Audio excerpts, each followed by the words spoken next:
আগামী 10ই পৌষ 26শে ডিসেম্বর বৃহস্পতিবার না, আগামী 10ই পৌষ 26শে ডিসেম্বর বৃহস্পতিবার আসছে সফল একাদশী। একটু শুনবেন, এই সফলা একাদশীটা প্রকৃতপক্ষে নারায়ণকে উদ্দেশ্য করে করা হয়। স্বয়ং নারায়ণের জন্য একাদশী পালন করা হয়। একজন রাজা ছিল সত্যযুগে, তার নাম মহিষমতি। তাকাবেন, একজন রাজা ছিল সত্যযুগে, তার নাম মহিষমতি। তার 5টা ছেলে ছিল। বড় ছেলের নাম ছিল লম্ভ। এ ছিল খুব অত্যাচারী, নারী লোভী, চোর। এর মধ্যে ভেতরে প্রচন্ড নোংরা কাজ করত সে। রাজা বলল, আমার সব ছেলে ভালো, এই ছেলেটা আমার সমাজটাকে নষ্ট করছে, বের করে দাও। রাজা খুব ভালো মানুষ ছিল, দেখলো ছেলের জন্য সব নষ্ট, ছেলেকে বের করে দিল। ছেলে জঙ্গলে গিয়ে একটা অশ্বত্থ গাছের নিচে আশ্রয় নিল। ওখান থেকে নগরে নগরে গ্রামে গ্রামে কি করেন, চুরি করে বেড়ায়। কিন্তু যেহেতু রাজার ছেলে ধরা পড়লো, কেউ কিছু করে না। একদিন সে কি করলো জানেন, একাদশীর দিন ছিল, জানতেই পারে নাই। সারাদিন বনে বনে ঘুরেছে, খাবার জোগাড় হয় নাই। সন্ধ্যাবেলায় কিছু ফল জোগাড় করে বসছে কোথায়, অশ্বত্থ গাছের নিচে। আর অশ্বত্থ গাছের নিচে যখন ফলটা সেবা করেছে, কি জানি কোন বিপাকে পড়ে বা পাকে পড়ে ভাগ্য ফলে সে চিৎকার করে উঠেছে, নারায়ণ, হে নারায়ণ, হে নারায়ণ। নারায়ণ নারায়ণ যেই না বলেছে, তাকান মায়েরা, সঙ্গে সঙ্গে নারায়ণের কৃপা হয়ে গেছে। নারায়ণকে উদ্দেশ্য করে একাদশী করেছে বলে নারায়ণ বলে উঠল, আজকে তোমার একাদশী সফল হলো। আজকের একাদশীর নাম সফলা একাদশী। এই সফলা একাদশী আপনারা পালন করবেন। বলে যাই, একটা একটা করে বলি, আপনারা শুনবেন। একাদশীর আগের দিনে রাত্রিবেলায়, কালকে একাদশী মোক্ষদা, একটু বলে দিই, আজকে রাত্রিবেলায় ব্রাশ করবেন, জিভ ছুলে নেবেন। কেন ব্রাশ করবেন? কেন ব্রাশ করবেন? যে পেস্টে ব্রাশ করছেন সেই পেস্টের মধ্যে লবণ থাকে। লবণযুক্ত পেস্ট, লবণ খাওয়া নিষেধ আছে। হ্যাঁ, সন্দক লবণ খাবেন, কিন্তু আপনি এই লবণটা খেতে পারবেন না। সন্দক লবণ খাবেন। সন্দক লবণ থাকে না, লবণ খাওয়া হয়ে যায়, মুখে লবণ থেকে যায়। ওই জন্য আপনারা পেস্ট নেবেন না কালকে সকালে, আজকে রাত্রিবেলায় নেবেন। জিভ ছুলে নেবেন। কেন? যাতে জিভটা কেটে না যায়, রক্ত বেরিয়ে গেলে আপনার একাদশী হলো না। অনেকে বলে যদি কেটে যায় ভুল করে, তাও কোনো অসুবিধা নাই, করা যেতে পারে। অনেকে বলে ভুল হয়ে গেছে, কোনো অসুবিধা নাই, করব না। আগুনে হাত দেবেন, ভুল হয়ে গেছে বলে আগুনকে আপনাকে ছেড়ে দেবে তা নয়। ভুল ভুল, ঠিক ঠিক। যেদিন ভুল সেদিন ভুল, যেদিন ঠিক সেদিন ঠিক। আপনাকে সচেতন হতে হবে। ভুল করেছে বলে ছেড়ে দেবো তা নয়। ভুল হলে কিন্তু আপনাকে ভুলটা ক্ষমা শিখে নিতে হবে। আমার জীবনে যদি কোনো ভুল হয়, নিশ্চয় আমি ক্ষমা চেয়ে নেব আপনাদের কাছে। কারণ বলতে বলতে অনেক কিছু ভুল হয়ে যায়। সমাজে দেখবেন ইউটিউবের মাধ্যমে কিছু কিছু কথা কখনো কখনো ভুল হয়ে যায়। হাতি চলতে চলতে যেমন হাতির পা মাঝে মাঝে উল্টো পাল্টা হয়ে যায়, সেরকম জীব বলতে বলতে মাঝে মাঝে দু একটা ভুল বলে ফেলে। সেগুলো ক্ষমার দৃষ্টিতে দেখতে হবে। কেন? ক্ষমা হচ্ছে পরম ধর্ম। ভুলকে স্বীকার করতে হয়, ঠিককে ঠিক বলতে হয়, এটা অবশ্যই ঠিক। এই দিয়ে দেখেন, যদি কোনো আমার কীর্তনের মাধ্যমে ভুল ত্রুটি হয়ে থাকে, আপনারা সবাই নিজ গুণে ক্ষমা করে দেবেন। আমি ক্ষমা চেয়ে নিলাম আপনাদের কাছে। সবাই তাকাবেন যে যেখানে বসে আছেন। মায়েরা, সফলা একাদশী আপনারা কি করবেন? কালকে মোক্ষদা একাদশী। আপনারা কি করবেন? সকালবেলা ঘুম থেকে উঠে প্রত্যেকের কাজ কী হবে? স্নান করা, তুলসী পাতা গোবিন্দের চরণে দেওয়া। কি করবেন? একটা তুলসী পাতার মালা পারলে দেবেন। যদি পারেন তুলসী গাছের মঞ্জুরি গোবিন্দের মাথায়। শাস্ত্র বলছে যদি কেউ গোবিন্দের মাথায় তুলসী গাছের মঞ্জুরি দিতে পারে, সোনা পরানোর সমান হয়ে যায়। আমি বলি নাই, এটা শাস্ত্রের কথা। নিন্দুক যারা এটাকে নিয়ে বিকৃতি করে, কিন্তু যারা ভালো মানুষ তারা কিন্তু শাস্ত্র পড়ে, তারা কিন্তু চুপ করে শোনে এবং ভক্তি ভরে যায়। বিশ্বাসেই সব, অবিশ্বাসে কিছু নাই। বিশ্বাস করলে পাথরটাই ভগবান হবে, আর বিশ্বাস না করলে স্বয়ং ভগবান কাছের সামনে দাঁড়িয়ে আপনি তাকে মানুষ বলবেন, ভগবান বলতে পারবেন না। বিশ্বাসই সব। তাই তাকাবেন আমার দিকে মায়েরা যে যেখানে বসে আছেন। এখন একাদশীর দিনে আপনি যদি পারেন কি করবেন? আপনি সবসময় যদি জল না খেয়ে থাকতে পারেন, জল খাবেন, একটু দুধ খাবেন, একটু ফল খাবেন, একটু সবজি খাবেন। যদি আপনি কিছু না খান, ওটা নির্জল একাদশী, উত্তম একাদশী। মধ্যম একাদশী কোনটা? ফল, জল, অনেকে আবার দেখবেন সকাল থেকে সন্ধে পর্যন্ত নির্জলা থাকে, তারপর ফল খায়। এটাও অনেকে করতে পারে, অভ্যাসটা এগোচ্ছে কেন? নির্জলা করবার জন্য। তবে হ্যাঁ, প্রশ্ন করবে শরীর অসুস্থ থাকবে, ওষুধ খেতে পাবো না? আপনার ওষুধ খেতে পাবেন। যদি কেউ একাদশী করেন ওষুধ খেতে পাবেন, কিন্তু একাদশী আপনি করতে পারবেন। মায়েরা প্রশ্ন করে আমরা 4 দিন অসুস্থ অবস্থায় থাকি, আমরা কি একাদশী করতে পারবো? একবারে 100% করতে পারবেন। সবাই শুনে নিন, 100% একাদশী করতে পারবেন। অনেকে বলে আমার বাড়িতে একজন মারা গেল গো, 15 দিন অসুস্থ হয়ে গেল, আমি তাহলে একাদশী করতে পারবো না? একবারে করবেন। শাস্ত্র বর্ণন করে দিয়েছে পরিষ্কার করে, যদি বাড়িতে কেউ মারা যায় অসুচ অবস্থাতে আপনি একাদশী করতে পারেন, কিন্তু বাড়িতে যদি শ্রাদ্ধ পড়ে সেই দিন যদি একাদশী হয়, সেই দিন একাদশী না করে আপনি পরের দিনে একাদশী করুন। আচ্ছা মায়েরা সবাই শুনে নিন, একাদশীর দিনে মায়েরা পঞ্চশস্য খাওয়া বারণ। কি? চাল, গম, যব, সরিষা, ডাল, ভুট্টা। সরিষার তেল খেতে পাবেন না, সাদা তেল খেতে পারবেন। আপনি সরিষার তেল মাখতে পারবেন না, নারকেল তেল মাখতে পারবেন। আপনি সন্দক লবণ পাবেন। আপনি সবজি খাবেন, কাঁচা পেঁপে, কাঁচা কলা, কুমড়ো, আলু দিয়ে একটা সবজি করতে পারেন, এগুলো মাথায় রাখতে পারেন। আপনি ফল খেতে পারেন। যেটা না খায় সেটা নির্জলা। আর দেখবেন একাদশীর দিনে যে যত কম খাবেন তার তত একাদশী পালন করা উদ্দেশ্য। একাদশীর দিনে শুধুমাত্র একাদশীতে উপবাস করেছি এটা নয়, আপনাকে শপথ করতে হবে আজকে খারাপ কিছু বলবো না, খারাপ কিছু দেখবো না, খারাপ কিছু ভাববো না, খারাপ কিছু শুনবো না।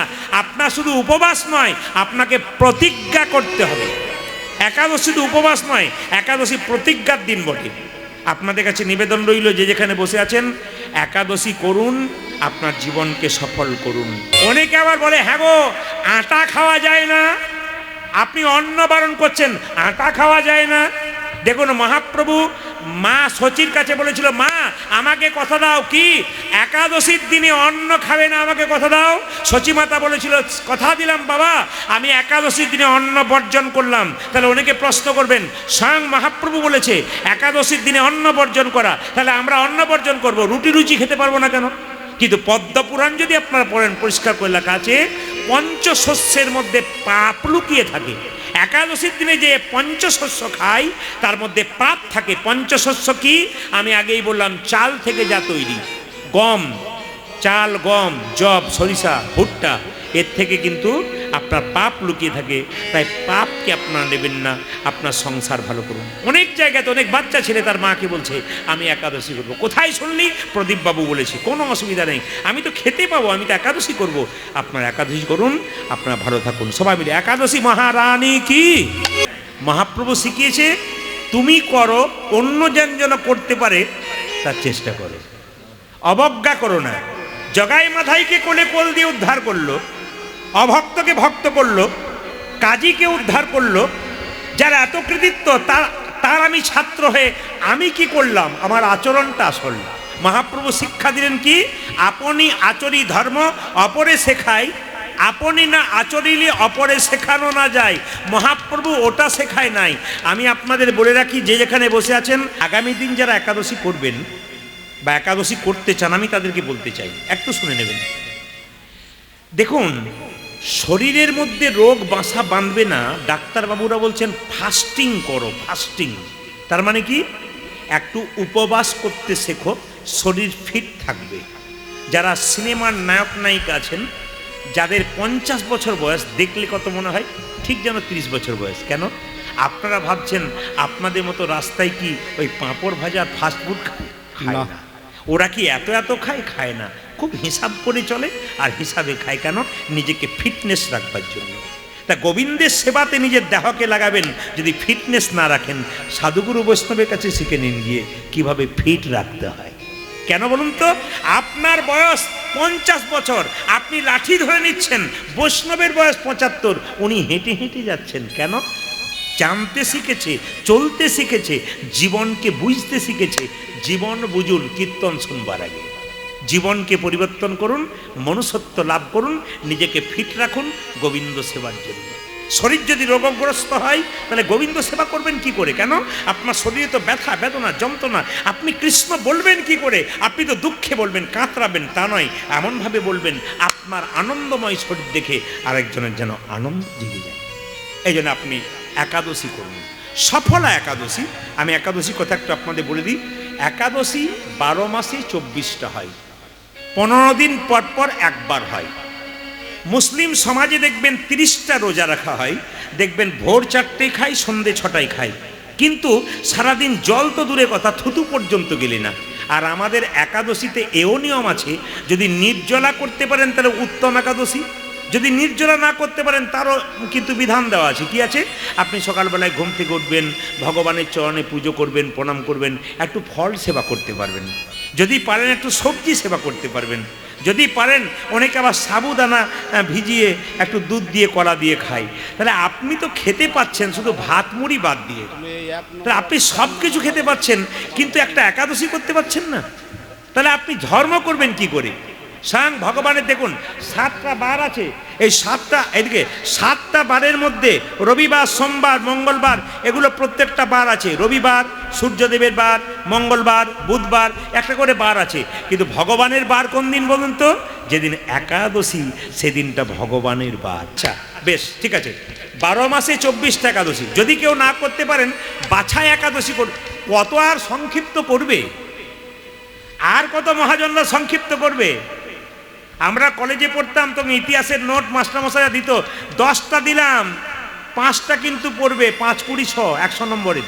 আমরা গিয়ে বলতাম, স্যার আর 2টো কমিয়ে দিলে হয় না? আরও 2টো কমাবো? বলে হ্যাঁ 2টো কমিয়ে দিন। আচ্ছা 8টা দিলাম, আবার গিয়ে বললাম, স্যার আর একটা কমিয়ে দিন, 6টা করবো না 5টা পড়বে আর কি। মানে যত আমরা এত সহজ করে দিয়েছে আমাদের জন্য, কিন্তু আমরা সহজটা মানছি না। মানবেন আপনারা, আপনি নিজে মানুন, আপনার ছেলে মেয়েকে মানান, তবে তো আপনি ধর্ম করবেন। আমি বারবার বলবো, হিন্দু সনাতন ধর্মকে টিকিয়ে রাখবার জন্য কিছু নিয়ম পালন করুন, দেখুন আপনার লাভ আছে। তাহলে সফলা একাদশীর একটু তত্ত্ব আপনাদের বলে দিয়ে যাই। আমি কিছুদিন আগে একটা জায়গায় গান করছিলাম, হুগলি জেলায়। ওখানে কলকাতা থেকে 3টে মেয়ে কীর্তন শুনতে এসেছিল। তো বাসাতে আমাকে গিয়ে প্রণাম করে বলল, বাবা 3টে গোপালকে কোলে নিয়ে এখানে এসেছি আপনার কীর্তন শুনতে। বললাম কলকাতা থেকে এলেন? বলছে হ্যাঁ, কলকাতায় সব জায়গায় আপনাকে পাওয়া যায় না, তাই ছুটে এলাম আপনার কীর্তন শোনার জন্যে। 3টি মেয়ের কোলে 3টে গোপাল দেখতে পেলাম। 3টে গোপাল যখন দেখতে পেলাম, তারা আমাকে প্রণাম করতে এলো। বলো না, গোপালকে কোলে রেখে প্রণাম করতে নেই। কীর্তন যখন শুরু হলো, স্টেজের সামনে বসলো 3জন, প্রচুর মানুষ বসে আছে, কিন্তু ওনারা 3জন 3টে গোপালকে ওপরে রেখে চুপচাপ নিচে বসে আছে। কীর্তন যখন শেষ হয়ে গেল, তখন 3টে মেয়ে, সবাই চলে যাচ্ছে কীর্তন শুনে, কিন্তু 3টে মেয়ে গোপালকে কোলে নেওয়ার আগে ধুলাই গড়াগড়ি দিচ্ছে। আমি একজনকে জিজ্ঞেস করলাম, আপনার বাড়ি কোথায়? আপনি তো কলকাতা বললেন, কলকাতার মেয়েরা তো একটু আলাদা রকম হয়, কৃষ্ণ ভজন করে না শুনেছি। বলছে কে বলেছে? আপনি দেখলেন তো আমরা কি করি। আসলে যেখানেই থাকি না কেন, হৃদয় যদি কৃষ্ণের প্রতি থাকে, ও কলকাতার বাংলা বলে কিছু নেই, সব জায়গাতেই থাকা যায়। তো বললাম যে আপনি কি করেন? উনি বলছেন আমি কলেজের প্রফেসর। আমি মনে মনে ভাবলাম, আপনি কলেজের প্রফেসর? বললে হ্যাঁ। তো আমি মনে মনে ভাবলাম যে আপনি যদি আমার চাইতে বড় না হতেন, এই ছোট না হতেন, আমি আপনাকে প্রণাম করতাম। তো বললাম আপনি তো কলেজের প্রফেসর, ছেলেকে কোলে নিয়েছেন, গোপাল কিনেছেন। বলছে আমি তো প্রসাদভোজী মানুষ, আমার স্বামীও কলেজের প্রফেসর, আমিও তাই। সকালবেলায় ঘুম থেকে উঠে গোপালকে জাগিয়ে দিই, গোপালের সেবা করি, প্রসাদ রান্না করে তারপর ভগবানের চরণে দিয়ে তুলসী পাতা দিয়ে প্রসাদ পেয়ে আবার আমরা যাই। এখন সংসারটাকে গোবিন্দময় করে তুলেছেন। আপনাদের কাছে নিবেদন রইল, সংসার যদি করবেন মা, তবে সংসার, সং মানে সাজা, সার মানে কৃষ্ণচরণ। এই সংসারের সং হচ্ছে সাজা। আপনি আজকে মা সেজেছেন, কয়েকদিন পর আপনি দিদিমা হবেন, ঠাকুমা হবেন, আর ঠাকুমা হওয়ার পর আপনি আপনার রাস্তা ধরবেন। ততদিন পর্যন্ত থাকলে হয়, না থাকলে আর চান্স নাই। এই জন্য আমি আপনাদের সামনে বলতে চাই, ওনাকে জিজ্ঞেস করলাম, আপনি প্রফেসর মানুষ, আপনার দামি শাড়িটা আপনি গড়াগড়ি দিলেন, নষ্ট হয়ে গেল না? চালাকি করে জিজ্ঞেস করলাম। উনি তখন বললেন, না না আপনি ভুল করছেন, আপনার কীর্তন শুনে তো আমার জীবন পরিবর্তন। বললাম কেন? বলছে একটাই কারণ। কি কারণ?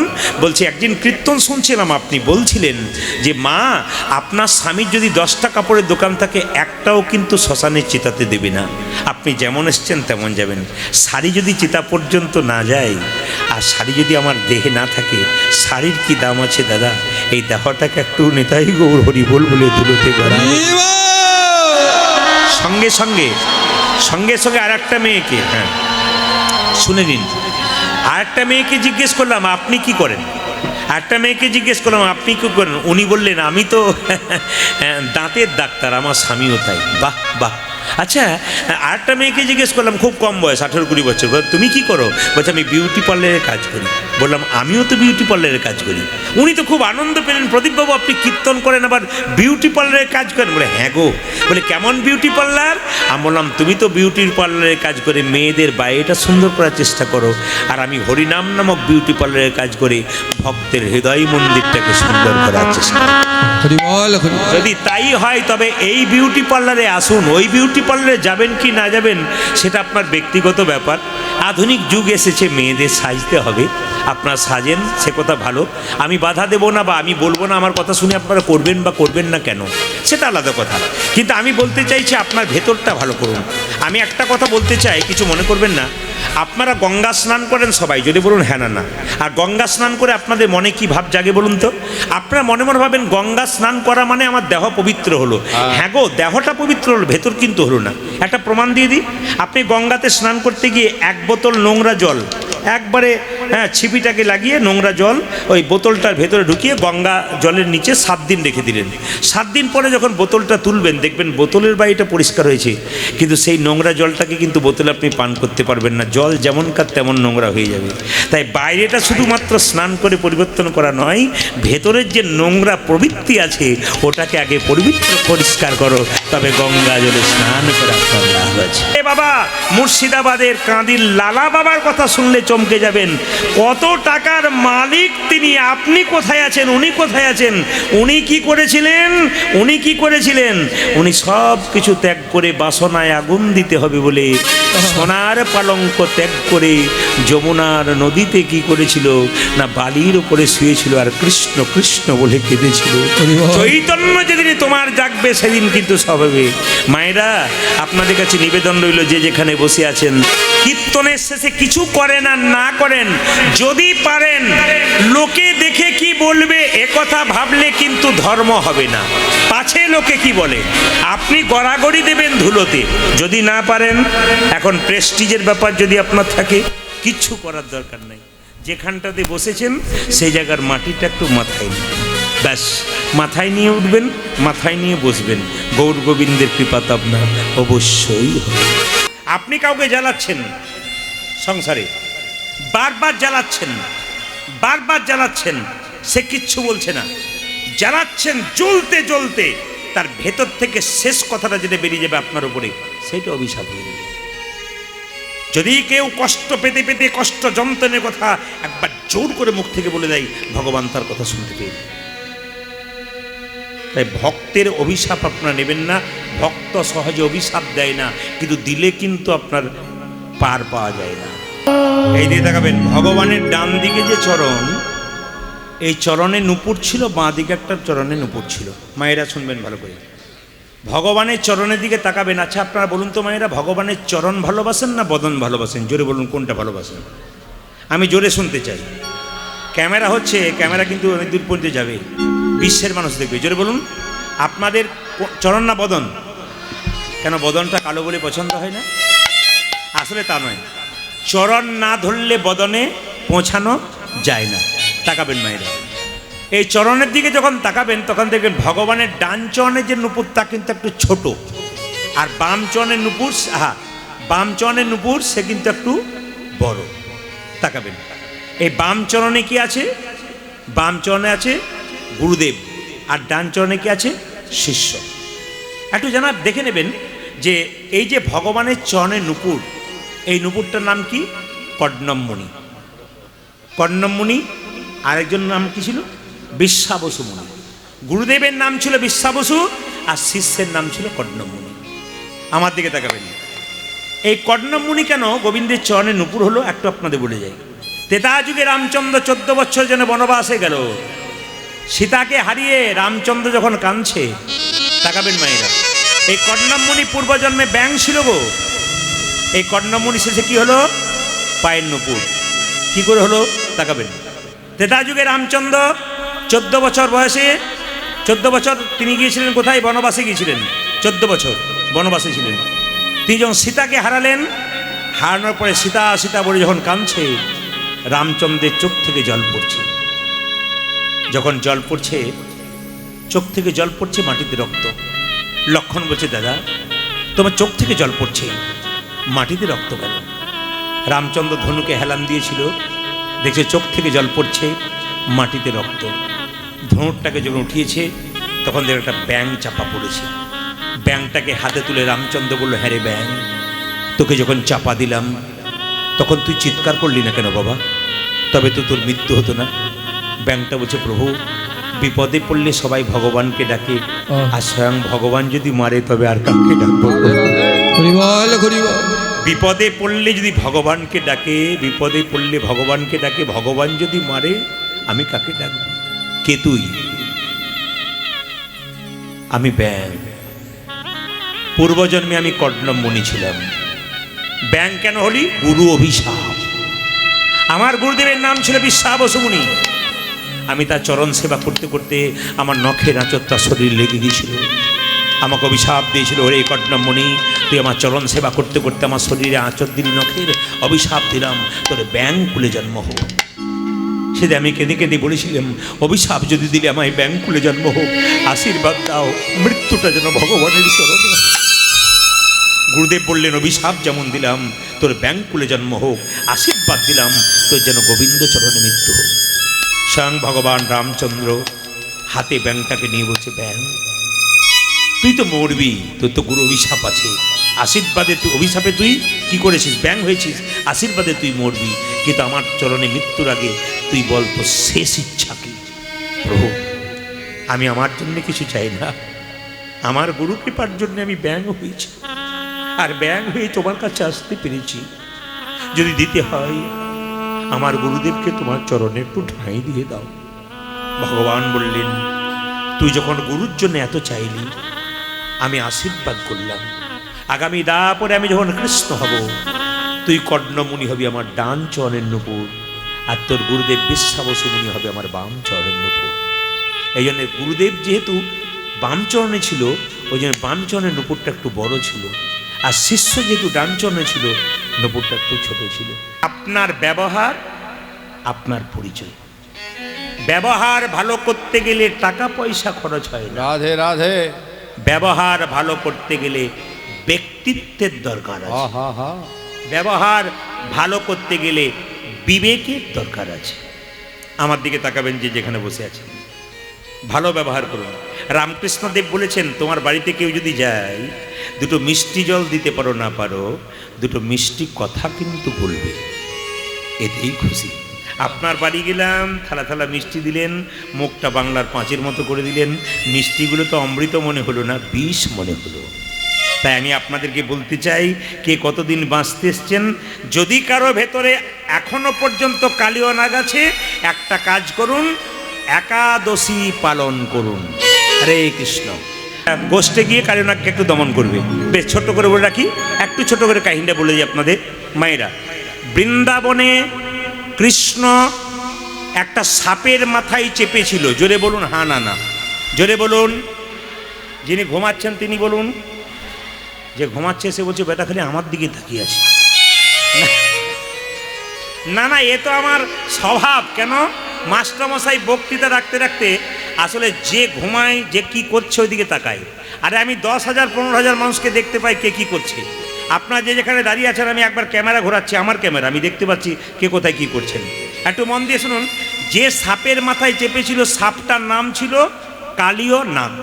প্রশ্ন হবে, এই যে সাপ কালীয় নাগ, এই কালীয় নাগ পূর্বজন্মে কে ছিল? রাজা। রাজা হয়ে সাপ হলো কেন? অভিশাপ। আপনি মানুষ কুলে জন্মগ্রহণ করেছেন, অভিশাপ পেলে উল্টো জায়গায় যাবেন। প্রশ্ন করবেন, যে কে অভিশাপ দিলে কিন্তু কাজ হবে না, সেই রকম মানুষ যদি অভিশাপ দেয় তবে কাজে লেগে যায়। কালীয় নাগ পূর্বজন্মে ছিল রাজা চন্দ্রধ্বজ, তার পেটে যন্ত্রণা হয়েছিল, কেউ ভালো করতে পারছিল না।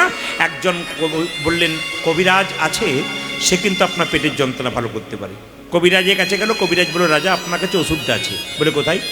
আপনি যে রাজবাড়িতে বাস করেন তার পেছন দিকে একটা সরোবর আছে, সেখানে রাজহাঁস খেলা করছে, ওটাকে ধরে এনে তার পিত্তটাকে খেলে তোমার পেটের যন্ত্রণা ভালো হতে পারে। যেই না রাজহাঁসটাকে ধরে আনা হলো, তাকে যখন হত্যা করতে যাবে, রাজহাঁস তো বিজ্ঞ রাজহাঁস, সে তখন চিৎকার করে বলে উঠল, বিজ্ঞ রাজহাঁস। তিনি বলে উঠলেন, আচ্ছা রাজমশাই, আমাকে না মেরে যদি আপনার পেটের যন্ত্রণা ভালো হয়, একটা উপায় বলবো। কি উপায়? যে সরোবর থেকে আমাকে ধরে আনলে তার উত্তর দিকে একটা গাছ আছে, সেই গাছের ওপর এক মুনি মানে ঋষি এক বৈষ্ণব বসে আছেন। তার চরণ ধোয়া জল পান করতে পারলে তোমার পেটের যন্ত্রণা ভালো হবে। দেখুন মায়েরা, এখনকার ছেলেরা পড়াশুনো করছে উন্নত জায়গাতে। এখনকার ছেলেরা আপনি যদি কারো চরণ ধোয়া জল খান, উনি কি বলবেন? জীবাণু, খেও না মা, খেও না বাবা, এসব বলবে। কিন্তু আমি আপনাদের একটা কথা বলতে চাই, গঙ্গা জল যেমন বাড়িতে এনে রাখলে কিছুদিন পরে দেখবেন ঘোলা জলটা পরিষ্কার হয়ে যায়। প্রকৃত বৈষ্ণব যদি আপনারা পান, সেই বৈষ্ণবের চরণ ধোয়া জল বোতলে রাখবেন, প্রথমে ঘোলা ভাব থাকবে, তাও পরিষ্কার হয়ে যাবে। যদি সেই জলটা আপনারা পান করতেও না পারেন, সেই জলটা অন্তত মাথায় ঠেকাবেন।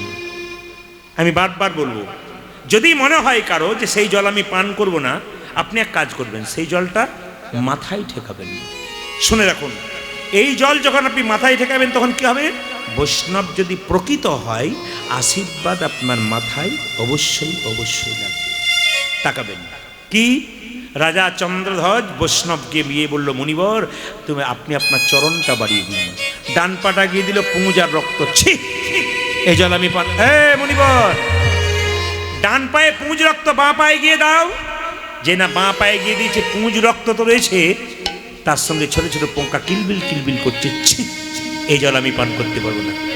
ও বৈষ্ণব, এই জল আমি পান করতে পারবো না, কিন্তু এই জল আমি মাথায় করে নেব।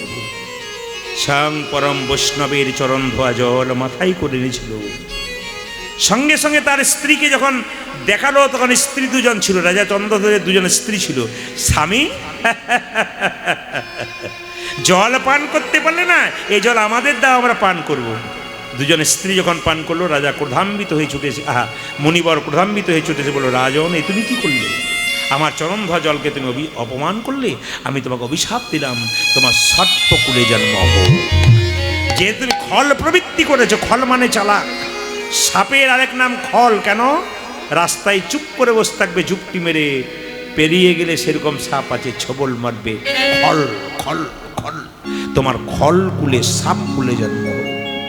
রাজা চন্দ্রধ্বজে কেঁদে কেঁদে বলল, হে মুনিবর, হে মুনিবর, অভিশাপ যদি দিলি, আমায় সাপি কুলে জন্ম হো, জনম হো, তবে আশীর্বাদ দাও, যেন গোবিন্দের চরণ আমার মাথায় পড়ে। আমার মাথায় থাকে। মুনিবর বলল, হে রাজন, তুমি যখন বৈষ্ণবীর চরণ ধোয়া জল মাথায় নিয়েছো, মাথায় নিয়েছো, পরের জন্মে তুমি সাপ হবে, হবে, কিন্তু তোমার মাথায় কৃষ্ণের নিত্য হবে। মায়েরা, আপনারা পরম বৈষ্ণবের চরণ ধোয়া জল মাথায় নিলে কৃষ্ণের নিত্য হোক আর না হোক, আপনাদের চরণে মাথাতে গোবিন্দের আশীর্বাদ তো প্রাপ্ত হবে হবে।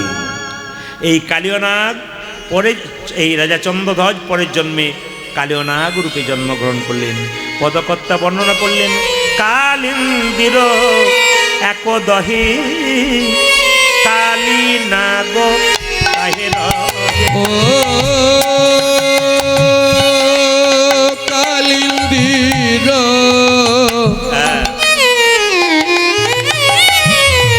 একদগে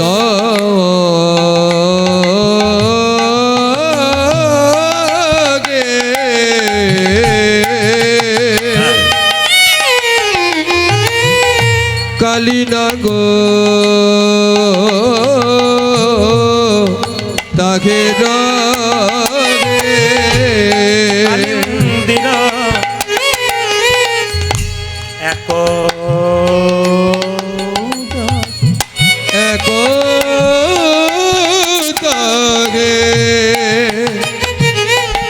কালীনাগ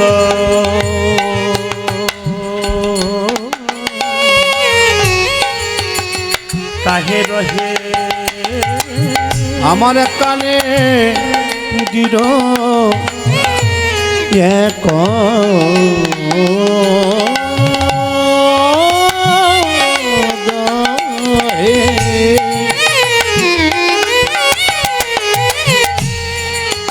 আমার কালী নাগ তাহে রহে। ও যে বিষ জলে বিষের জলে দহন সমান আগাবনি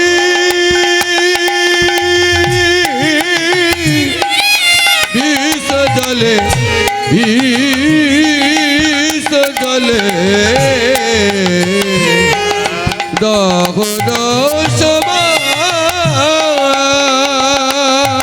বিষার জলে বিষার জলে দহন সমান ওই বিষর জলে বিষর জলে দহন সমান বিষার জলে সমান সমান ওরে বিষর জলে সমান সমান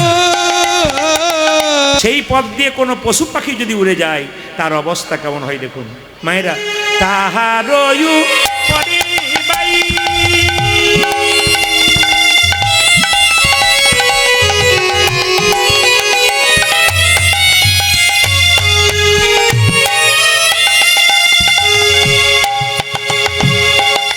যদি পাখি উড়ে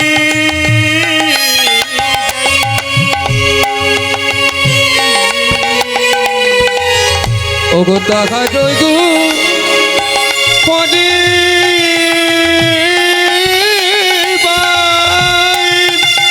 ধ্বনি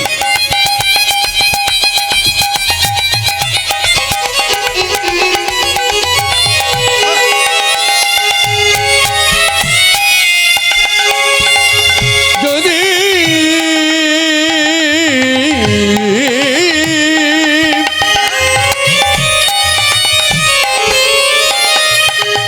কোন পাখি উড়ে যায় বিষের জ্বালাই জয়ে প্রাণ ওগো দাদা বিষের জ্বালায় জয় প্রাণ ও যে বিষের জ্বালাই জয়ে প্রাণ ওগো দাদা বিষের জ্বালায় জয় প্রাণ অপরাধ করি নাই প্রভু ওগো কোন অপরাধ করি নাই প্রভু অপরাধ করি নাই প্রভু কোন অপরাধ করি নাই প্রভু বিষের জ্বালাই হারালাম কোন অপরাধ করি নাই প্রভু ওগো বিষের জ্বালায় প্রাণ গড়ালাম কোন অপরাধ করি নাই প্রভু ওগো বিষের জ্বালায় প্রাণ গড়ালাম কোন অপরাধ করি নাই বিষের জ্বালায় প্রাণ গড়ালাম কোন অপরাধ করি নাই প্রভু কোন অপরাধ করি নাই প্রভু জলে পড়ি জগে জয়ে পদ মায়েরা ভক্ত যদি আকুল মনে ভগবানকে ডাকে ভগবান তার ডাক শুনতে পায় যখন বারবার কালিয়ানাগ বিষ ছড়াতে শুরু করলো কিছু মন করবেন না মায়েরা দেখুন আপনাদের এই আলিপুরদুয়ার এলাকাতে আমি কিছু কিছু জায়গায় এসেছি আস্তে বাবা আলিপুরদুয়ার এলাকাতে আমি কিছু কিছু জায়গায় এসেছি যেমন কামাখ্যাগুড়ি একটা আমার মনে আছে তো আমি প্রায় জায়গাতে এসেছি রাত্রিবেলায় ঢুকেছি আবার রাত্রিবেলায় বেরিয়েছি আমি দেখতে পাই নাই আপনাদের কোথায় পদ্ম ফুল আছে পুকুরে আপনাদের এখানে পুকুরে পদ্ম ফুল আছে কোথাও আছে তাই তো আচ্ছা মায়েরা কিছু মনে করবেন না আমাদের বীরভূম যদি যান তাহলে কিছু কিছু পুকুরে দেখতে পাবেন আপনারা পদ্ম ফুল আছে এখন কমে গেছে আগে প্রচুর ছিল তো দেখবেন আমরা যখন ছোট ছিলাম তখন এই যেখানে পদ্ম ফুল থাকতো সেখানে একটা সাপ থাকতো পদ্ম ফুলের মধ্যে পদ্মনাগ এখন পদ্ম ফুল তুলতে গিয়ে আমরা খবর পেতাম একটা সাপে কামড়ে দিয়েছে সে আর পুকুরে পার পর্যন্ত উঠতে পারে নাই সাপের জ্বালায় মরে গেছে বিষের জ্বালায় তাহলে পদ্ম ফুলের মধ্যে যে পদ্মনাগ থাকে সেই সময় তো পুকুরে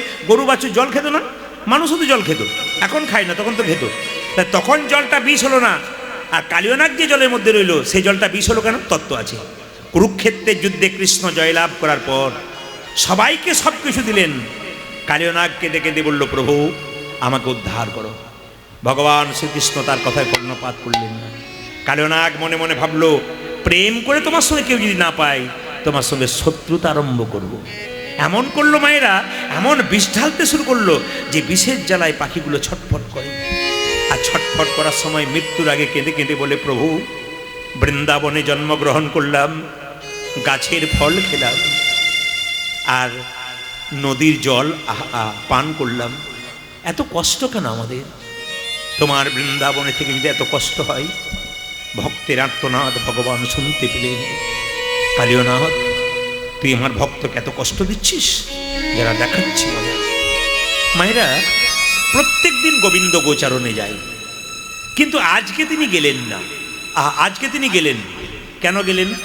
প্রতিদিন যায়, একদিন বাধা দিয়েছিল তার মা। আসলে কৃষ্ণ যেদিন কালীয়নাথকে দমন করেছিল, দাদা বলরামের জন্মদিন ছিল। এইদিকে তাকাবেন, দাদা বলরামের জন্মদিন ছিল। মায়ের যারা বসে আছেন হাত তুলবেন আপনারা। আপনারা কি বাচ্চার জন্মদিন পালন করেন? জোরে বলুন হ্যাঁ না না, জোরে বলুন। আচ্ছা বাবা কিছু মনে করবেন না, আপনারা চুপ করে থাকবেন। মায়েদের বলেন, আপনারা জন্মদিন পালন করেন? হাত তুলুন কারা কারা করেন। বেশ, বাবাদের নয়, মায়েদের বলেছি। হাত নামান, কেউ ভয়ে তোলাতুলি বা কেউ সাহসে তুলবেন কিন্তু। এবার উত্তর দিন, জন্মদিনে কেক কাটেন? হাত তুলুন। কারা কারা কাটেন? হাত তুলুন। আচ্ছা, অনেকে কিন্তু, আবার অনেকে দেখছে আমার পাড়া থেকে কে কে এসছে, তারা তুলেছে কিনা। আমার দিকে তাকান, সাহস করে তুলুন। কারা কারা কেক কাটেন? তুলুন। বেশ, এবার হাত নামান। আচ্ছা মায়েরা, এই জন্মদিনে কেক কাটা হয়, এটা কোথায় পড়েছেন? আপনারা কোথায় পড়েছেন? আস্তে আস্তে আমি আপনাদের শিখিয়ে দিয়ে যাই। আমরা তো সব নকল করা মানুষ গো। আমরা দেখে দেখে করি, নিজের বুদ্ধিতে করি না, শাস্ত্র মেনে করি না। একটু শুনবেন, একজন আমাকে একটা ছোট্ট গল্প বলেছিল, মনে পড়ে গেল। এইদিকে আমাদের দেশে একজন উকিল এসেছিল বিদেশ থেকে। ও এইদিকে এইদিকে ও কোট পরেছে, কোট শীতের দিনে। তো একটা কোটের হাত কাটা, আর একটা কোটের হাত ফুল। জামাটার একটা ফুল হাত, একটা কাটা। এখন সব উকিলগুলো আমাদের কি করলো জানেন? বলো এই কি, তার এটা ফ্যাশন বটে বোধহয়, আমাদেরও দর্জির কাছে গিয়ে সব কাটতে শুরু করে। একটা করে জামার হাত কাটতে শুরু করেছে। এখন ওই উকিলটা ভাবছে তাহলে দিব্যি দেখতে পাচ্ছে, আমার মতো সবাই হয়ে গেল।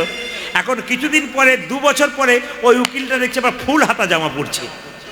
এই উকিলগুলো সব চমকে গেল। ভাই তুমি ফুল হাতা জামা পরছো কেন? ওই যখন এখানে এসেছিলাম তখন আমার পয়সা ছিল না, গরিব ছিলাম, তো একটা হাত ফাটা ছিল তাই কেটে দিয়েছিলাম। এখন পয়সা হয়েছে, আমার সব ফুল হাতা হয়ে গেছে। এরা সব বোকা সেজে বসে রইল। এই আমরা সব বোকা বানানে বোকা বেনে গেছি, আমরা বোকা বানাতে পারি না। তাকাবেন আমার দিকে, যে যেখানে বসে আছেন।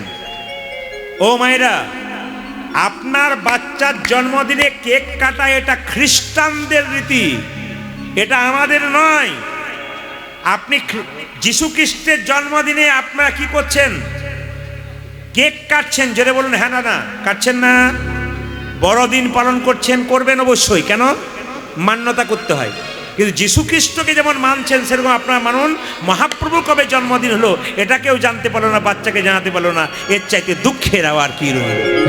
তবে যেদিন মহাপ্রভুর জন্ম হলো, দোল পূর্ণিমার দিন, সেদিন মাংসের দোকানে লোক ভিড় করছে, মাংস খাচ্ছে। আবার দেখবেন মাংসের দোকান খুলেছে, সে আবার লিখেছে শ্রীকৃষ্ণ ব্রয়লার সেন্টার। না না, হাসি নয়, সত্যি কথা। Shrikrishna chicken centre. কাটা 230 আর গোটা 130। আবার জুতোর দোকান খুলেছে, ও আবার লিখেছে কি লিখেছে? Chaitanya shoe house. যে বেটা খুলেছে তারও চৈতন্য হয় নাই, আর যে কিনে নিয়ে যাচ্ছে ও বেটারও চৈতন্য হয়। চৈতন্য লেখা আছে আর চৈতন্য শু হাউস লিখেছে। মায়েরা, আমি আপনাদের বলতে চাই, কেক আপনারা কাটতে পারেন, কেন? কাটুন, ফ্যাশন মনে করছেন। কিন্তু কেক কাটার আগে মনে রাখবেন, আমাদের ভারতবর্ষের নিয়ম। আর একটা কি করেন বলুন তো? মোমবাতি নিয়ে আয়, কেক কাট, মোমবাতিটাকে জ্বালিয়ে হ্যাপি বার্থডে টু ইউ। বাবারে, হ্যাঁ কি আনন্দ! না না, হাসি নয়, আপনারা তো শুনছেন। আমাদের ভারতবর্ষের নিয়ম তা নয়। ছেলের জন্মদিনে পবিত্রভাবে একটু পরমান্ন তৈরি করুন, তুলসী পাতা দিয়ে গোবিন্দের চরণে দিন। ওগো মা, ওই দিন আপনার মন্দিরে মোমবাতি নয়, ওই দিন আপনার মন্দিরে একটা ঘিয়ের প্রদীপ দিন। আর ভগবানের কাছে প্রার্থনা করুন, ঘিয়ের প্রদীপ যেমন জল জল করে জ্বলছে, আমার ছেলেমেয়ের জীবন প্রদীপ যেন জল জল করে দীর্ঘদিন। হরি বল হরি বল। আপনারা এই কথা শুনে হাততালি দিচ্ছেন কেন? আসলে আমাদের ভারতবর্ষের সনাতন ধর্ম এত সুন্দর জিনিস দিয়েছে, ওগুলোকে ফেলে দিয়ে আমরা পাশ্চাত্য শিক্ষায় যাচ্ছি। বাবা, কমিটির মায়েদেরকে বলবো, এই যে ওই যে সাদা কাপড় নিয়ে এত বোঝাবেন না, একটু সরে যান। ওদেরকে আপনারও কীর্তন শোনা হচ্ছে না পাশেও, দাদা ভাইরা যান, আপনারও কীর্তন শোনা হচ্ছে না, পাশেরও শোনা হচ্ছে না। একবারে নয়, একবারে নিজে জায়গায় বসুন, আপনিও শুনুন আস্তে আস্তে আস্তে আস্তে। তাহলে দেখুন কি নিয়ম আমি যেগুলো বললাম। সেই দিন দাদা বলরামের জন্মদিন, সেই দিন কি করলো? সেদিন মা যশোদা বললো, আজকে যাস না বাবা, আজকে দাদা বলরামের জন্মদিন। ভগবান মনে মনে ভাবছে, মা তুমি তো আমার কথা ভাবলে, কিন্তু আমি যাদের কথা ভাবছি তারা কি করবে? কাদের কথা? নব লক্ষ ধেনুর দল কে যোগাবে তৃণদল। ও মা গো নব লক্ষ ধেনুর দল কে যোগাবে তৃণদল। ভগবান শ্রীকৃষ্ণ বলছে, মা আমায় সাজিয়ে দাও। আর কিভাবে সাজাবো? মা বললো, আর কিভাবে সাজাবো? অলক্কা তিলক্কা ভালি বনমালা দিমা গো। মা গয়াল কাতি লকা ভালে বনমালা দেবর গলে। মা অলক্কা অলক্কা তিলক্কা ভালি বনমালা দিমা ওটা যে অলকা তিলক ভালে বনমালা দেমা কোনে। মোহনিয়া মোহনিয়া মোহনিয়া বাসিদে মাহা বলে মগো মগনিয়া মগনিয়া মগনিয়া বাসুদেবর গাতে। মোহনিয়া মোহনিয়া বাসিদে মাহা ওই মা মোহনিয়া বাসে দে মাহাতে। মা সাজাইয়ে দে, মা সাজাইয়ে দে, সাজাই দেব সাজাই দেব। সাজাইয়ে দে, মা ওই আমার সাজাইয়ে দে মা সাজাইয়ে দে মা। উঠে যাবার সময় হলো, সাজাইয়ে দে, মা সাজাইয়ে দে। ওই গোঠে যাবার সময় গেল সাজাই দেব সাজাই দেব। উঠে যাবার সময় হলো, আর যে ধৈর্য ধরে ওটা যে বসতে যাবার সময় হলো। আর যে ধৈর্য ধরে ওই আমার বসতে যাবার সময় হলো। আর যে ধৈর্য ধরে ওই আমার সাজাইয়ে দে মা সাজাইয়ে দে মা। ভগনিয়া আমায় ভগনিয়া ও ভগ ভগনিয়া বাসুদেবর গাতে। ওই আমার মোহনিয়া বাসে দে মাহাতে। ও মা তাকিয়ে দেখো, সিদা মসুদা মদাম সুবলা দিয়ং ও বাসি দাম আরে কি বাসি দাম দাম দাম বাসি দাম দাম দাম আছি দাম দাম দাম সুবলা দিও সুবা। সিদা মসুদা মদাম সুবলা দিয়ং। ও যা শ্রীদাম সুদাম দাম সুবলা দিয়ং সুমন। ওই দেখো, ওই দেখো দাঁড়াইয়ে যা, দাঁড়াইয়ে যায় আছে রাজপথে। ও গো মাগো দাঁড়াইয়া সারা দাঁড়াইয়া আছে রাজপথে। দাঁড়াইয়ে আছে রাজপথে। পুজো মাদারাইয়া যাচ্ছে রাজপথে। তুমি দেখতে পাচ্ছ না ওরা আমায় ডাকছে সেরা করে? ও মা দাঁড়াইয়ে আছে, দাঁড়াইয়ে ও আছে, মা দাঁড়াইয়া আছে দাঁড়াইয়া আছে। দাঁড়াইয়ে আছে, দাঁড়াইয়ে পুজো আছে। মা দাঁড়াইয়া যাচ্ছে দাঁড়াইয়া যাচ্ছে। সুদামে সুদামে প্রথম আছে, দাঁড়াইয়া আছে দাঁড়াইয়া আছে। সুদামে সুদামে প্রথম আছে। আর যে ধৈর্য ধরে না, ওটা যে শ্রীদামে প্রদামে প্রথম আছে। ভগবান যে ধৈর্য ধরে পুজো মা শ্রীদামে প্রদামে প্রথম আছে। আর যে ধৈর্য ধরে পুজো মা দাঁড়াইয়া যাচ্ছে দাঁড়াইয়া যাচ্ছে। দাঁড়াইয়া দাঁড়াইয়ে আছে রাজ। পুজো মা দাঁড়াইয়া যাচ্ছে রাজপথে। মা যশোদার ইচ্ছা নাই গোপালকে বনে। আচ্ছা বলুন তো মায়েরা, বাড়িতে একটা বিরাট উৎসব হচ্ছে, আপনার ছেলে পরীক্ষা থাকলে আপনি ছেড়ে আছে, বাড়িতে একটা বিরাট উৎসব হচ্ছে, আপনার ছেলে পরীক্ষা থাকলে আপনি ছেড়ে দেবেন, কিন্তু আপনার ছেলে যদি এমনি বলে স্কুল যাবে, আপনি কি বলবেন? প্রতিদিন যাস, আজ না গেলে নয়। আজকে বাড়িতে উৎসব অনুষ্ঠান, কত লোক আসবে, আজকে না গেলেই নয়। আর গোবিন্দ বারবার বলে, মা আজকে গোচারণে যাব, সঙ্গে সঙ্গে কৃষ্ণের মা বলছে আজকে না গেলেই নয়, আজকে আপনি পাঠিয়ে দিই। বলছে আমি না গেলে তো গরুগুলো যাবেই না। নবলক্ষ ধেনুর দল, নবলক্ষ মানে কি? আপনার একটা ভুল ধারণা আছে ভেতরে। নবলক্ষ মানে 9 লক্ষ। একটাও কি বাচ্চা হয় নাই? একটারও বাচ্চা হয় নাই, না একটাও মরে নাই। নবলক্ষ নবলক্ষ শুনছি, 9 লক্ষ শুনছি, কমে নাই নয় বাড়ে নাই। কেন বলুন তো? নব মানে নতুন, লক্ষ্য মানে উদ্দেশ্য। গোবিন্দ প্রত্যেকদিন নিজের লক্ষ্যে যেত। কেন? ভক্তকে কেউ কষ্ট দিচ্ছে কিনা। গোচারণ, গোবিন্দ কি গোচারণে যায়? হ্যাঁ গোচারণে যায়, কিন্তু গোচারণে মানে কি? গো মানে ইন্দ্রিয়, চারণ মানে চারণ করা। তারা ইন্দ্রিয়গুলোকে চালনা করতো। কেন? কোথায় ভক্ত, কোথায় কিভাবে আমায় ডাকছে, কি আমায় ভালোবাসছে। এই জন্য আমি আপনাদের বলতে চাই মায়েরা, যে যেখানে বসে আছেন যেমনভাবে ভজনা করছেন ভগবান দেখতে পাচ্ছে। যে যথামাং প্রপদ্যন্তে তাং ততই তো ভজাম্যহম। যে আমাকে যেমনভাবে ভজনা করে আমি তাকে তেমনভাবে ভালোবাসি।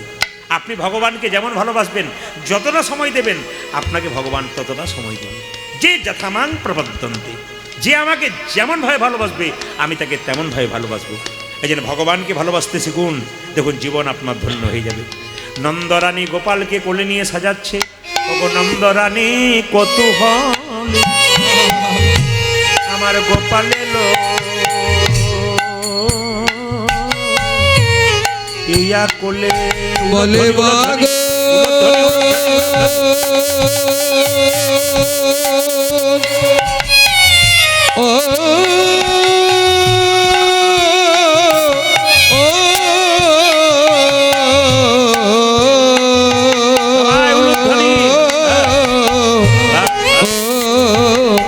ও নন্দরানী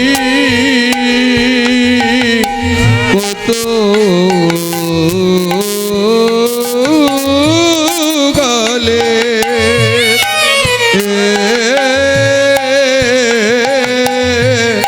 গোপাল ইয়া কোলে আর সাজায় রানী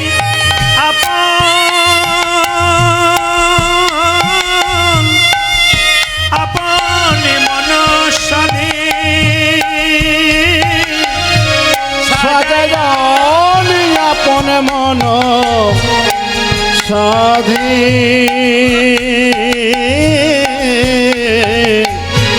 সাজায় রানী আপন মন সাধে। ও মা সাজায় রানী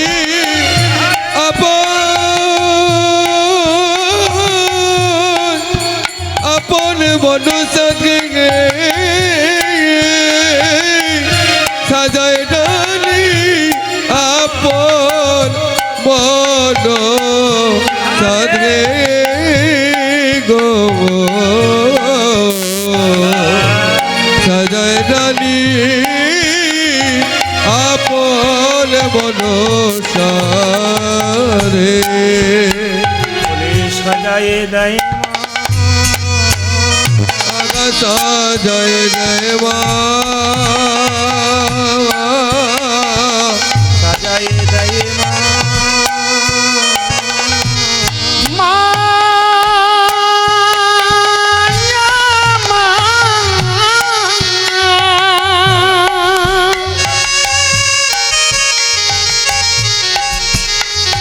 আমার সাজাই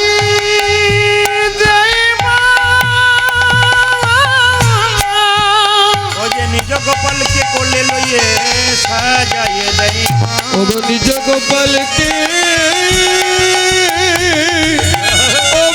কোলে লগে সাজায় দেবা নিজ গোপালকে কোলে লইয়ে সাজায় দেয় ওই আমার নিজ গোপালকে কোলে লয়ে আপন মনে সাজে সাজে ওই জগবলে কোলে লয়ে আপন মনে সাজে সাজে ওই জগবলে কোলে লয়ে আপন মনে সাজে সাজে ওই জগবলে কোলে লয়ে আপন মনে সাজে সাজে ওই জগবলে কোলে লয়ে ও গো সাজায় সাজায় জয় মা আজ সাজায় রানী আপন মন সাধে। সবাই মিলে বলুন নন্দ মহারানী কি, নন্দ মহারাজ কি, নন্দ রানী কি, নন্দ মহারাজ কি, নন্দ রানী কি। সবাই লক্ষ্য করুন মায়েরা, আপনার বাচ্চাকে প্রণামটা দেখুন, খুব সুন্দর, খুশি।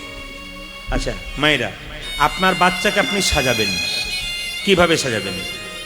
আপনার বাচ্চাকে এই ধরুন ছোটো ছোটো বাচ্চা আমাদের দিকে আমি দেখেছি, মা কিন্তু ছেলেকে কারো হাতে কোলে দিতে যায় না। কেন? যদি কেউ নজর দিয়ে দেয়, যদি ফেলে ফেলে, মা খালি ভয় করে, দেখে বাবু নিয়ে যাচ্ছিস নিয়ে যা, কিন্তু সাবধানে নিয়ে যাবি, এ ফেলে দিবি না তো, আমার খুব ভয় হয়। আসলে দেখবেন, কিছু মনে করবেন না মায়েরা, মায়ের মন দেখবেন কুগায়। ছেলেকে এত ভালোবাসে, মায়ের মন কুগায়। আপনার ছেলের 32 বছর বয়স হতে পারে, কিন্তু রাস্তা দিয়ে যাচ্ছে, সন্ধ্যে 6টায় ফেরার কথা, 8টা হয়ে গেল, তখন মা কি চিন্তা করে, যা রাস্তাতে ভিড়, কিছু হলো না তো? হ্যাঁ রে, ফোনটা একবার লাগা, দেখ দেখ ছেলেটা আমার কোথায় রে, এখনো এলো না পর্যন্ত, কিছু হলো না তো? মায়ের মন খালি কোগায়। এই জন্য মা কী করে, ছোটোবেলায় বাচ্চাকে কী করতো মা যশোদা, যেটা করতে আপনারা ঠিক করবেন, কী করবেন, আপনারা কী করবেন, কি দিত? কি তিলক দিত? হরিচন্দনের মৃত্তিকা। আপনারা আপনার বাচ্চার কপালে হরিচন্দনের মৃত্তিকা দেবেন, যাদের ছোট ছোট বাচ্চা আছে। ও মায়েরা, যাদের ছোট বাচ্চা আছে মন দিয়ে শুনুন, হরিচন্দনের মৃত্তিকা। প্রশ্ন করবেন, হরিচন্দনের মৃত্তিকা কাকে বলে? তুলসী তলার কাঁচা মাটি আর মায়ের স্তনদুগ্ধ একসঙ্গে মিশিয়ে ছেলের কপালে দিলে ছেলের কোনো বিপদ হয় না। এটা কে শেখাচ্ছে? এটা আমরা কেউ শিখছি না, শেখাচ্ছে মা যশোদা, আমাদের কথা নয়। শাস্ত্র পড়ুন, পদাবলী পড়ুন, দেখুন পরিষ্কার লেখা আছে। নন্দরানী মা যশোদা তিনি কি করছেন না, গোপালকে যখন সাজাচ্ছেন তখন কি করছেন না, একটু হরিচন্দনে মৃত্তিকা দিচ্ছেন। এর থেকে মায়েরাও শিখে নিয়েছে কি, বাচ্চার কপালে যদি হরিচন্দনের মৃত্তিকা মানে কি, তুলসী তলার কাঁচামাটি এবং মায়ের স্তনদুগ্ধ একসঙ্গে মিশিয়ে ছেলের কপালে দেয়, ছেলের কোনো বিপদ হয় না। মা যশোদা যখন সাজিয়ে দিয়েছে, গোপাল মায়ের কাছ থেকে বারবার চলে যাচ্ছে, মা তখন কি করছে দেখুন মায়েরা, এই যে দেখেন মা কি করছে, ছেলে নেমে যাচ্ছে কিন্তু ছেলেকে যেতে দিচ্ছে না। কেন? মন চাইছে না তো, দাদা বলাইয়ের জন্মদিন তো, তাই কি করছে মা বারবার আঁচলটাকে টানছে, আঁচল ধরিয়া খাচ্ছে। আর একটা কথা বলে রাখি, আচ্ছা মায়েরা বলুন তো, ছেলেকে বাইরে পাঠালে মা কি করে? বাম কনিষ্ঠ আঙুলে টাকান টাকান টাকান। আপনার ছেলের এই বাম কনিষ্ঠ আঙুলে দেখি দেখি দেখি দেখি দেখি দেখি দেখি দেখি দেখি দেখি দেখি দেখি, জোরে কামড়াবেন না কিন্তু, আসতে দেবেন। বাম কনিষ্ঠ আঙুলে দন্তাঘাত করলে ছেলের নাকি বিপদ হয় না, এটা প্রাচীন লোকেরা বলে, শাস্ত্রের কথা নয়, প্রাচীন লোকের কথা। মা যশোদা তাই করেছিল। কি করেছিল না, বারবার আঁচলে ধরছে আর বাম কনিষ্ঠ আঙুলে দাঁতে একটু ঠেকাচ্ছে, আঁচল ধরিয়া হাতে ফিরে সদা সাথে সাথে, দণ্ডে দণ্ডে 10 12 খাই। উলধ্বনি আচল ধরিয়া হাতে ফিরে সদা সাথে সাথে, দণ্ডে দণ্ডে 10 12 আচল ধরিয়া হাতে ফিরে সদা সাথে সাথে, দণ্ডে দণ্ডে 10 12 খাই। আজ আচল ধরিয়া হাতে ফিরে সদা সাথে সাথে, দলডে দলডে 10 12 নদী খায়। এই দেখুন, এ হেন দুধের ছেলে বনেতে বিদায় দিলে, কেমনে ধরতে পারে মা। আগাই হেন দুধের ছেলে বলেতে বিদায় দিলে, কেমন ধরিতে পারে মা। হেন দুধের ছেলে বনেতে বিদায় দিলে, কেমনে ধরতে পারে মা। আজ এখান দুধের ছেলে বনেতে বিদায় দিয়ে, কেমনে ধরতে পারে কেমন করে রইব কেমন করে শৈব, কেমন করে রইব, কেমন করে রইব বল বল কেমন করে রইব, ওরে মনে বিদায় দিলে, কেমন করে রইব আগায়ে বলে বিদায় দিলে, কেমন করে রইব, ওরে মনে বিদায় দিলে, কেমন করে রইব। ও যাজি তোরে বনে বেদায় দিয়ে, কেমন করে রইব, এইবার আমায় দেহ বিদায়। মায়েরা, আমার বনে যাবার সময়, তোমরা আমায় দেব বিদায়, আমার বনে যাবার সময় হলো। আমিও বুঝতে পারি নাই কখন 2:30 বেজে গেল, 2:30, আর আপনারাও বুঝতে পারেননি। আমার যারা পরবর্তী কীর্তনের স্টাফগণ আছেন তারা চলে এসেছেন, আপনার সূর্যপের পূজালীলা স্থাপন করুন। আবার আমি রাত্রি আপনাদের মানে যদি 2টো হয় তাহলে আমি 11টায় ঢুকবো, কিন্তু কারণ হিসাব মতো একবারে 2:30 থেকে এর একবারে 6:30 পরবর্তী এখানকার লোকাল কীর্তন একজন ভালো আছেন, উনি কীর্তন গান করেন, উনি 11টা পর্যন্ত গাইবেন।